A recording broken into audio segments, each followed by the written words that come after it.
अमित जानी नाम के एक प्रोड्यूसर हैं। उन्होंने फिल्म बनाई उदयपुर फाइल्स, और उनकी फिल्म ठीक नहीं चली बॉक्स ऑफिस पे, तो बहुत दुखी हैं। और वो हिंदुओं को गालियां दे रहे हैं कि तुम लोग सोते रहोगे। अब मुसलमानों तुम्हारे लिए खुशखबरी है। फिल्म जो है 2 दिन बाद फिल्म अगर से उतरने वाली है। क्यों उतरने वाली है? क्योंकि कन्हैयालाल जी के साथ कन्हैयालाल जी की कौम का, जैसे तुम्हारी कौम है ना, मदनी ने फिल्म का विरोध किया तो सारे मुल्ला मौलवी जिहादी आतंकवादी के पिल्ले खड़े हो गए एकदम से। मदनी का समर्थन करने के लिए कपिल सिब्बल आ गया। ऐसी जो कन्हैयालाल जी की कौम है, उस गरीब हिंदू टेलर की जो कौम है, जिसको उम्मीद होगी कि शायद मेरे लिए मेरे लोग खड़े होंगे, उनके परिवार के आंसुओं को शायद ये उम्मीद होगी कि देश का हिंदू हमारा साथ देगा, समर्थन देगा और इस लड़ाई में हमारी मदद करेगा। लेकिन मुसलमानों, खुशी की बात यह है कि हिंदू जैसे पहले मरा हुआ था, सोया हुआ था, पड़ा हुआ था, चादर तान के, कफन ओढ़ के, बिल्कुल वैसे ही सोया हुआ है और तुम्हें खुश होने की जरूरत है। और तुम्हारा ऐसी अत्याचार होता रहेगा। मेरे खिलाफ में इतने सब लोग खड़े हो गए, इतना महंगा वकील लेके आए, जो विपक्ष है, जो मुस्लिम पक्ष है, और बड़ी मुश्किल से मैंने फिल्म निकाली और आप लोगों ने देखी नहीं। और आप लोग का भविष्य अंधकार में है, आप लोग सोए हुए हो। तो अगर ये हिंदू सोए हुए होते तो नरसिम्हा, महाअवतार नरसिम्हा, जिसने पहले दिन कलेक्शन 1.5 करोड़ की थी, और आज वो चौथे सप्ताह के रविवार को तकरीबन 10 करोड़ का कलेक्शन करती है। सवाल ये उठता है कि अगर ये हिंदू सोए हुए होते तो ये महाअवतार नरसिम्हा इतनी बड़ी हिट कैसे हो गई होती।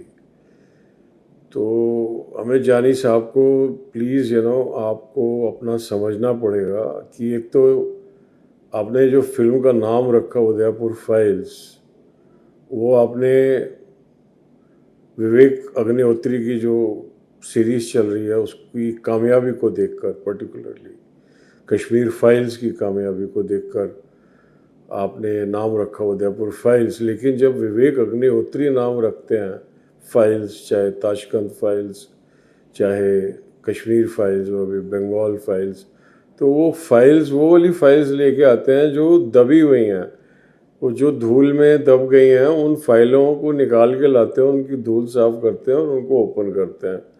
ये जो आपने नाम रखा उदयपुर फाइल्स, ये सिर्फ ये फाइल शब्द की कामयाबी को फॉलो करने के लिए आपने ये नाम रखा है। वरना तो उदयपुर का जो हत्याकांड हुआ वो लोगों की आंखों के सामने हुआ, अभी हाल में हुआ, और उसमें कोई ऐसी दबी हुई फाइल को निकाल के लाने वाली बात नहीं है। वो बेशक अजमेर का जो कांड हुआ था 30 साल पहले, उसमें ऐसी बात कही जा सकती थी, लेकिन ये जो उदयपुर का कांड है, इसके बारे में ऐसी बात नहीं कही जा सकती। तो प्लीज़ आपको तो इतनी पब्लिसिटी मिली, आपको तो इस मुकदमे से जो चैलेंज आपको किया गया, आपको इतनी पब्लिसिटी मिली करोड़ों रुपए की, और अगर आपकी फिल्म में ज़रा सा भी दम होता तो इस पब्लिसिटी का वो फ़ायदा उठाकर एक बहुत कामयाब फिल्म बन चुकी होती। तो कृपया अपने दामन में भी झांकिए।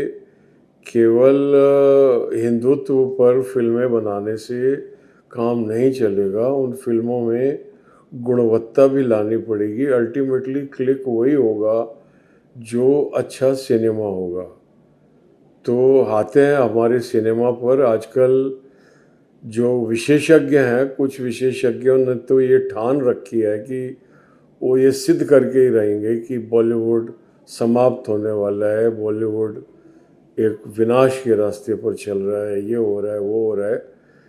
लेकिन इन सब बातों के बावजूद भी तो मुझे दिखाई दे रहा है कि पिछले 2-3 महीनों से बॉलीवुड का एक बहुत अच्छा पीरियड चल रहा है। अगर आप मल्टीप्लेक्स में जाएं और वहाँ के फुटफॉल्स को देखें, वहाँ आ रही पब्लिक को देखें, तो आपको लगेगा कि films are able to draw the audience back to the theaters once again, which is a big thing. And there are a lot of commercial and economic aspects that need to be corrected and they are undergoing the correction. Saiyaara बहुत बड़ी hit हुई, अनडिस्प्यूटेबली बहुत बड़ी hit हुई है। अगर उसकी cost of production 60 crore भी मानी जाए तो एक बहुत बड़ी हिट हुई है वाईआरएफ की। और वाईआरएफ फिर लेके आया वॉर 2 और साथ में रजनीकांत जी लेके आए कुली, जिसके अंदर एक अखिल भारतीय सुपरस्टार्स का समागम है, जो मैं समझता हूँ कि भारतीय सिनेमा के लिए बहुत ही एक अनूठा प्रयोग है और जिसको बार बार दोहराया जाना चाहिए कि तमिल, तेलुगु, मलयालम, कन्नड़ और हिंदी इन सब भाषाओं से सुपरस्टार्स को उठाकर फिल्में बनानी चाहिए। मल्टी स्टार कास्ट फिल्म बनाने का एक लॉजिक है, उसके पीछे स्क्रीन प्ले राइटिंग की एक अलग ही टेक्निक है, उसके बारे में हम फिलहाल बात नहीं करेंगे। तो अगर उसका ध्यान रखा जाए तो बहुत अच्छी जॉनर है। और सुनने में आ रहा है कि कुली अपनी 375 करोड़ की कॉस्ट ऑफ प्रोडक्शन को कवर करके एक कामयाब फिल्म की तरफ आगे बढ़ चुकी है। और वॉर 2 भी देखा जाए तो 200 करोड़ से ऊपर या थोड़ा सा नीचे 200 करोड़ के आसपास का कलेक्शन कर चुकी है। जब पूरा हफ्ता हो जाएगा तब करेक्ट फिगर्स आ जाएंगी और मैं समझता हूँ कि ये 200 करोड़ की फिगर्स भी कोई छोटी फिगर्स नहीं है। इन स्टार्स ने अपना काम किया बॉक्स ऑफिस पे ड्रॉ करने का। फिल्म्स के अंदर ड्रॉबैक्स हैं, किसी को भी अच्छा रिव्यू नहीं मिला, लेकिन बिना किसी अच्छे रिव्यू के भी इन फिल्मों ने, कुली ने और वॉर 2 ने 200 करोड़ के जो क्लब को पार किया या शामिल हुई। और कहाँ तक जाएंगी और आगे वो तो आने वाले दिनों में पता लगेगा, लेकिन इसको असफलता नहीं कहा जा सकता। फिल्म के बारे में आपकी जो भी राय हो, वो मेरी भी अपनी राय है, उसको मैंने अभी तक प्रकट नहीं किया, वक्त आने पर करूँगा। लेकिन जो प्रैक्टिकली हो रहा है, एक इंडस्ट्री चल रही है, मेरी लाइक और डिसलाइक से नहीं चल रही, हार्डकोर इकोनॉमिक्स पे चल रही है। मल्टीप्लेक्स वाले को अपने खर्चे पूरे करने हैं और फिल्म प्रोड्यूसर को अपने खर्चे पूरे करने हैं, क्योंकि पब्लिक स्टार कास्ट के पीछे पागल है। अगर आप उसकी डिमांड बढ़ाओगे तो प्रोड्यूसर को उसकी प्राइस भरनी पड़ती है।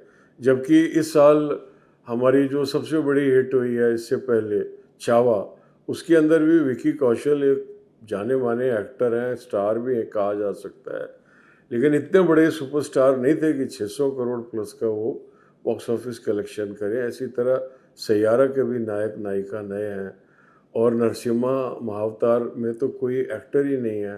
और ये 3 फिल्में इस साल की बहुत बड़ी बॉक्स ऑफिस कलेक्टर्स हैं। तो उसके बावजूद भी अगर इंडस्ट्री की आंखें नहीं खुलती हैं, पर इंडस्ट्री की आंखें खोलने के लिए पहले दर्शकों की आंखें खुलना अनिवार्य है। जब तक दर्शकों की आंखें नहीं खुलेंगी तब तक इंडस्ट्री का कुछ नहीं हो सकता, because industry is a cultural democracy.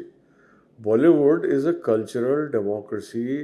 दर्शक जिस ट्रेंड को भी वो ओके करेगा, जिन फिल्मों को सुपरहिट करेगा, तो उद्योग उसी दिशा में चल पड़ेगा।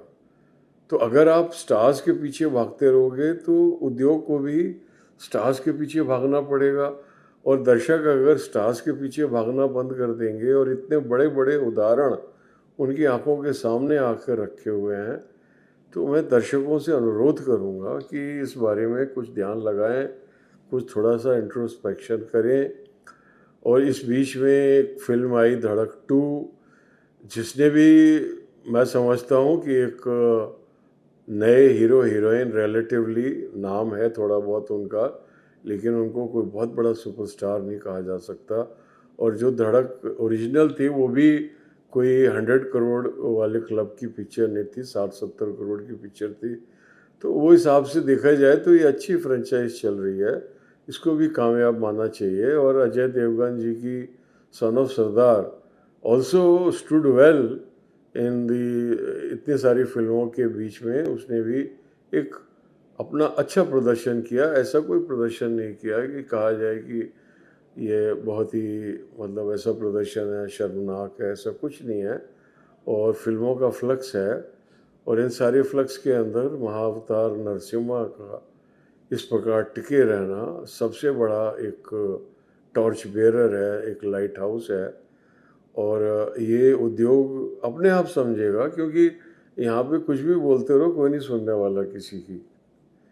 ये जो हम बोल रहे हैं हमारी नहीं कोई सुन रहा, लेकिन हम बातें वो कर रहे हैं कि जो हम ऑब्जेक्टिवली देख रहे हैं कि क्या हो रहा है, और जो हो रहा है वो परिणाम लेके आएगा, जो परिणाम बॉलीवुड को और भारतीय फिल्म उद्योग को चाहिए।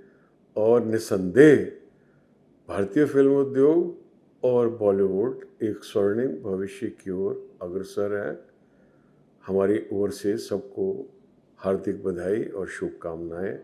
देखते रहिए सिनेमा।